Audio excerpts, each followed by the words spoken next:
Good afternoon. Here I am again. Narito na naman ako. So ngayon, ang babasahin natin or pag-aaralan natin yung Genesis chapter 3. Ang di pagsunod ng tao. The fall. Okay? Now the serpent was more crafty than any of the wild animals. The Lord had made. He said to the woman, "Did God really say, you must not eat from any tree in the garden?" The woman said to the serpent, "We may eat fruit from the trees in the garden, but God did say, you must not eat fruit from the garden that is in the middle of the garden, and you must not touch it or you will die." You will not certainly die. The serpent said to the woman, "For God knows that when you eat from it, your eyes will be open, and you will be like knowing good and evil." When the woman saw the fruit of the tree was good for food and pleasing to the eye, and also desirable for gaining wisdom, she took some and ate it. She also gave some for her husband. See? Pati si Aidan, inalok niya at binigyan.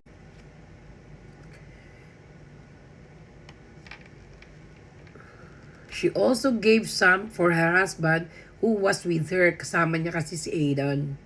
And he ate it. Then the eyes of both of them were opened, and they realized they were naked. Doon nila nalaman na sila ay pareho nakahubad. So, nagkaroon na sila ng emotion. Nahiya na sila. So, they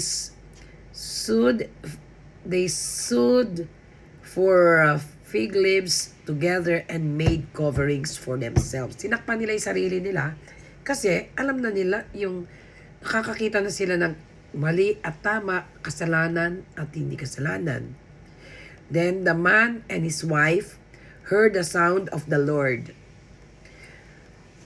as he was walking in the garden in the cool of the day, and they hid from the Lord God among the trees of the garden. Tago sila. Kasi nahiya sila, naked sila. But the Lord God called to the man, "Where are you?" Sabi ng Panginoon, "Nasaan ka, Adan?" He answered, "I heard you in the garden and I was afraid because I was naked." Nahiya daw siya kasi nakahubad sila at nagtago siya. And he said, "Who told you that you were naked? Have you eaten from the tree that I commanded you not to eat?" Tinanong sila kung kumain sila ng puno na pinagbabawal niya. The man said, "The woman you put here with me, she gave me some fruit from the tree and I ate it." So, that's the started of their sin. Doon nagsimula ang kasalanan kay Eva. Then, sinama pa niya si Adan dahil binigyan niya ito. Then the Lord God said to the woman, "What this you have done?" Ano tong ginawa mo? Napakalaking kasalanan ito. So the Lord God said to the serpent, "Because you have done this, cursed are you above all livestock and all the wild animals. You will crawl on your belly and you will eat dust." Gagapan kayo sa lupa na parang mga ahas all the days of your life. That started kung bakit ang mga tao ay nagkaroon ng kasalanan at sila ay nahirapan sa kanilang buhay. Dahil yun ay nilabag nila yung inutos sa kanila ng Panginoong Diyos na huwag kainin ang hindi dapat kainin sapagkat yun ay talagang kasalanan. And I will put at enmity between you and the woman, and between your offspring and hers, he will crush your head, and you will strike his heel. So nakakalungkot isipin. Ginawa ng Diyos ang lahat ng bagay sa mundong ibabaw, binigay ang lahat ng kanilang pangangailangan, at mabubuhay sila na hindi sila napapagod para maghanap ng pagkain.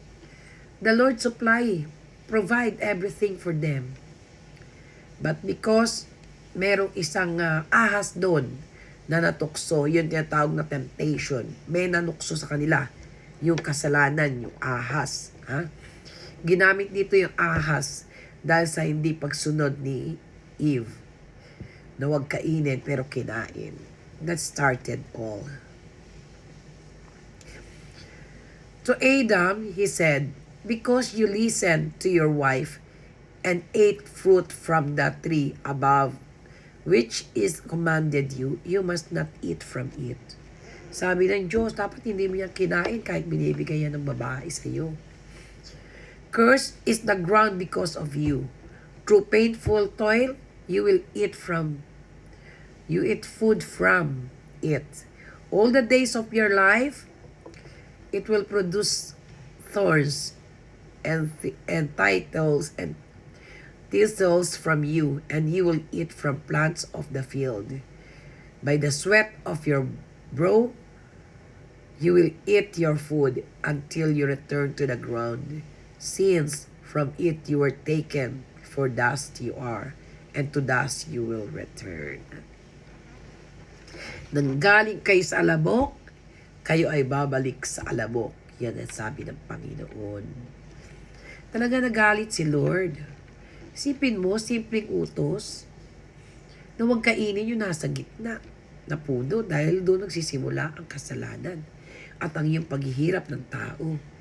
Pero ang ginawa ni Eva, kinain niya. Natukso siya. So, nag-open ang kanyang utak, ang kanyang isipan, nalaman na niya yung kasalanan at hindi kasalanan. At binigyan pa niya si Adam. So, that started everything not good for the people. Adam named his wife Eve because she would become the mother of all living. Okay? That's yan din nagtatapos yung ating chapter 3. So, sana ito pinag-aaralan natin na from chapter 1 to 3 natandaan ninyo. Kasi yun na importante dito. Kung paano nagsimula ang mundo. Then, pagpasok natin, pag-uusapan naman natin yung dalawang anak ni Eva at ni Adan. Actually, nagkaanak sila. Dalawa yun, dalawang lalaki. Si Cain at si Abel. Yan ang chapter 4 ng Genesis. So, mabilis lang tayo siguro for a period of many days. Matatapos natin ang Genesis. Then, after Genesis, pupunta tayo sa kailangan talaga, importante itong Genesis, matandaan ninyo. Para tumimo sa puso nyo, sa isip nyo, na merong Diyos. Ang Diyos ay isang spirito na hindi nakikita, hindi nahihipo. Pero nararamdaman at naririnig ng ating puso. Yan ang importante. Natandaan nyo itong Genesis na to. Nagsimula ang lahat ng kwento. At kapag nalaman na tapos natin ang Genesis, susunod na natin yung mga susunod pang chapter dito sa Book of Teachings ng ating Panginoon. So, maraming salamat Panginoon. Muli kami natapos sa panibagong chapter ng Genesis. Loobin mo Panginoon, ito'y matandaan ng lahat ng tao nakikinig ngayon at tumimo sa kanilang puso na may Diyos na buhay. Ang Diyos na may gawa ng langit at lupa at lahat ng animals, lahat ng puno, lahat ng tao sa mundong ibabaw, ang Diyos, sa Diyos nagmula. Amen. To God be the glory.